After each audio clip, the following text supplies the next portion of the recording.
बिस्मिल्लाहिर्रहमानिर्रहीम। अस्सलाम वालेकुम। मैं हूं शहबाज चौधरी और आप देख रहे हैं मेरा यूट्यूब चैनल डेली ट्रेंड्स। नाज़रीन, आज के वीलॉग में सबसे पहले जो एक अफसोसनाक खबर है वो आपके साथ शेयर करेंगे। बलूचिस्तान में हरनाई के इलाके में पाक फ़ौज का एक हेलीकॉप्टर जो है वो गिरकर तबाह हो गया, जिसके नतीजे में 6 जवान जो हैं वो शहीद हो चुके हैं, जिनमें 2 मेजर्स भी शामिल हैं और दोनों जो पायलट थे उस हेलीकॉप्टर के वो भी शहीद हो चुके हैं। ये एक अफसोसनाक खबर है जो बलूचिस्तान के इलाके हरनाई से है, जहां पाकिस्तान फ़ौज का जो हेलीकॉप्टर है वो सर्च ऑपरेशन कर रहा था और उसके नतीजे में वो गिरकर जो है वो तबाह हो चुका है। 6 जो कीमती जानें हैं वो भी ज़ाया हो चुकी हैं। उसके बाद हम बात करेंगे जो हमारे पॉलिटिकल सर्कमस्टांसेस है इस वक्त पाकिस्तान के, उसके ऊपर बात करते हैं। सबसे पहले बात करते हैं जी, कल एक वाक़या हुआ इंग्लैंड में, लंदन में, मरियम औरंगज़ेब साहिबा के साथ।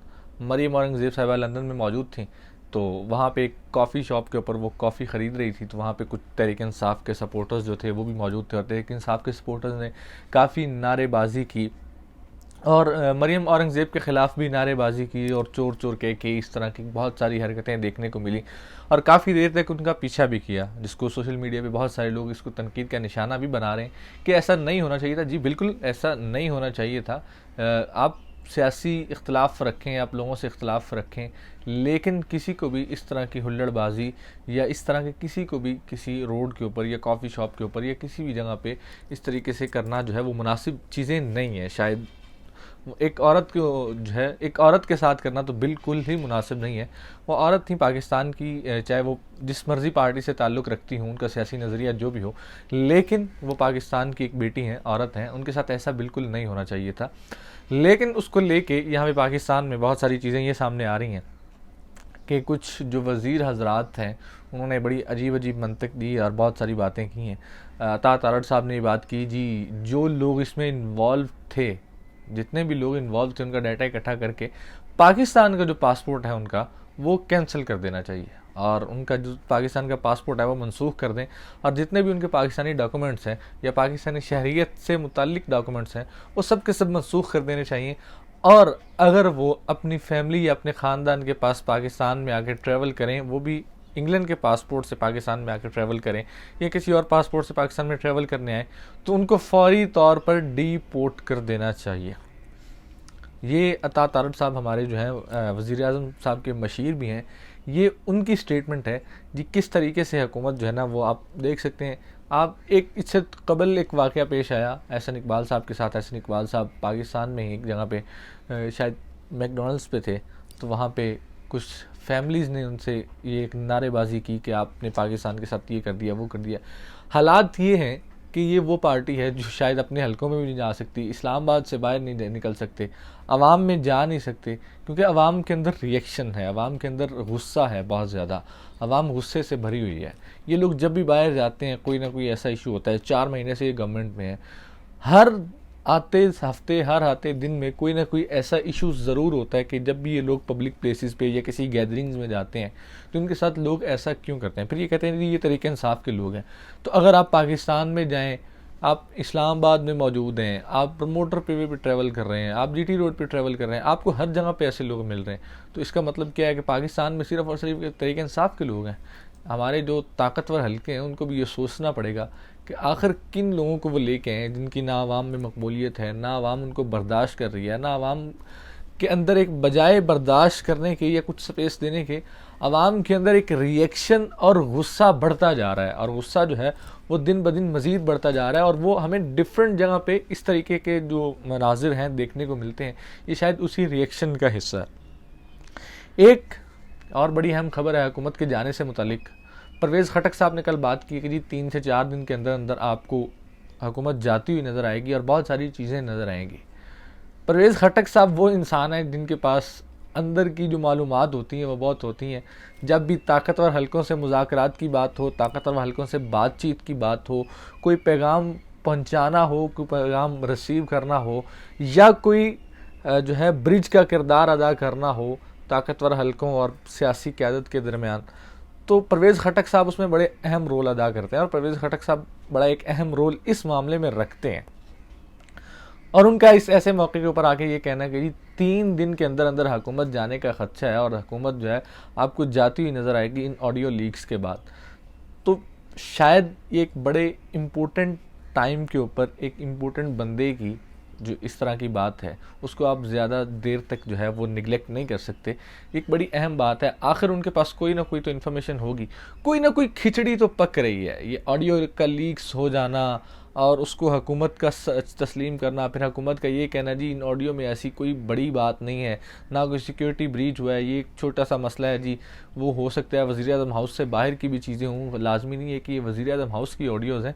तो ऐसे जो रिएक्शन है ये भी एक देखने को मिल रहा है। तो कोई ना कोई खिचड़ी तो पक रही है।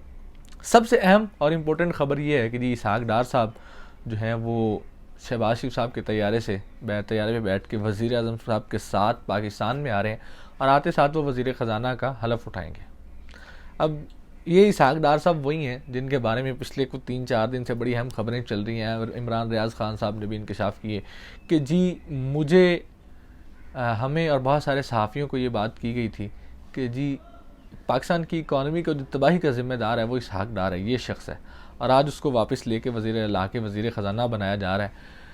तो कल इसहाक डार साहब ने तलत हुसैन साहब के साथ एक इंटरव्यू किया और उन्होंने एंकर इमरान रियाज़ ख़ान साहब के जो इल्ज़ामात थे उनका जवाब भी दिया और ये बात भी की कि मेरे साथ आके बैठ के बात करें। जनरल बाजवा साहब के साथ मेरे बड़े अच्छे ताल्लुकात रहे हैं और मेरे एक अच्छे उनके साथ टर्म्स रहे हैं, तो मैं उनके बारे में कोई ऐसी बात नहीं करूँगा। मैं आपको तलत हुसैन और इसहाक डार मिस्ट्री के बारे में एक चीज़ बताना चाहता हूँ।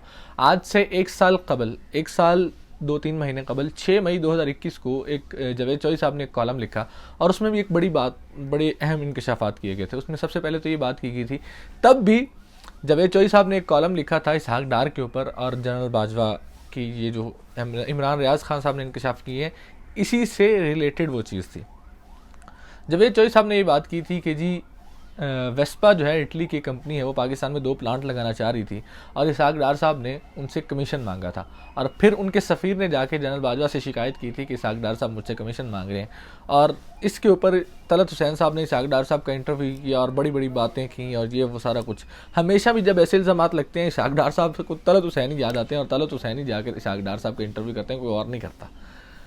अब भी 6 मई 2021 को भी ऐसे ही हुआ।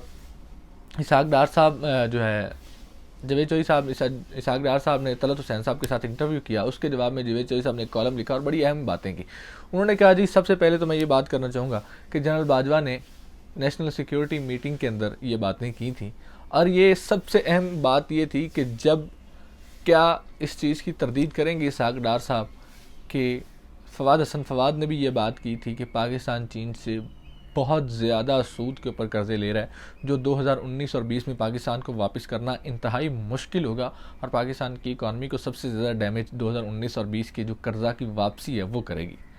नेशनल सिक्योरिटी मीटिंग के दौरान जनरल बाजवा ने यह सवाल पूछा तो किसी ने कोई जवाब नहीं दिया और फवाद हसन फवाद ने वज़ीर आज़म के इशारे पर यह जवाब दिया जी बिल्कुल ऐसा ही है। उसके बाद जब बात हुई ऑरेंज लाइन ट्रेन की अगर बात करें तो ऑरेंज लाइन ट्रेन के बारे में जब बात की गई तो सबसे पहले जनरल बाजवा ने कहा जी बहुत सारे जो चीनी हुकाम हैं वो भी इसके ख़िलाफ़ थे और इसको सी पैक में शामिल करने के ख़िलाफ़ थे। 250 रुपये की भी अगर हम टिकट बेचें तो हम इसका कर्ज़ा नहीं उतार सकते। तो इसहाक डार साहब ने कहा जी कुछ फ़ैसले सियासी भी होते हैं, हर फैसला जो है पाकिस्तान की बेहतरी या हर फैसला यही चीज़ें मद्देनज़र रख के नहीं किया जाता, कुछ फ़ैसले सियासी भी होते हैं। और जनरल बाजवा साहब ने कहा था कि 250 रुपये वाली टिकट अगर आप 20 रुपये में बेचेंगे तो किस तरीके से आप इसका कर्ज़ा उतारेंगे और कैसे इसका आप कर्ज़ा उतार सकते हैं, किस तरीके से ये पाकिस्तान की इकॉनमी की जड़ें काटेगी ये जो है मंसूबा। उसके बाद ये सारी बातें जावेद चौधरी साहब ने तलत हुसैन और इसहाक डार के इंटरव्यू के बाद दोबारा अपने कॉलम में लिखी और उसकी आज तक कोई तरदीद नहीं है। ये वो शख्स है जिसके बारे में ये सारी बातें हो चुकी हैं और ऑन बोर्ड बातें हो चुकी हैं और यही वो शख्स है जो इससे पहले एफिडेविट भी दे चुका है कि मैं मनी लॉन्ड्रिंग भी किया करता था शरीफ फैमिली के लिए और ये सारी चीज़ें। आज उसी को वापस ला के पाकिस्तान का वज़ीर ख़जाना बनाया जा रहा है और वज़ीर आज़म के तैयारे में बिठा कर लाया जा रहा है। ये जब गए थे तब भी वज़ीर आज़म के तैयारे में ही गए थे और आज फिर वज़ीर आज़म के तैयारे में बिठा कर लाया जा रहा है। और फिर अगर आप ये कहते हैं कि जी अवाम का रिएक्शन नहीं आया, अवाम का गुस्सा नहीं आया, तो वो समझ से बाला तार है। अवाम खुद गुस्से में है, अवाम का ये रिएक्शन है जो आपको जगह जगह देखने को मिलता है। इसी के साथ मुझे दीजिए इजाज़त और देखते रहिए डेली ट्रेंड्स।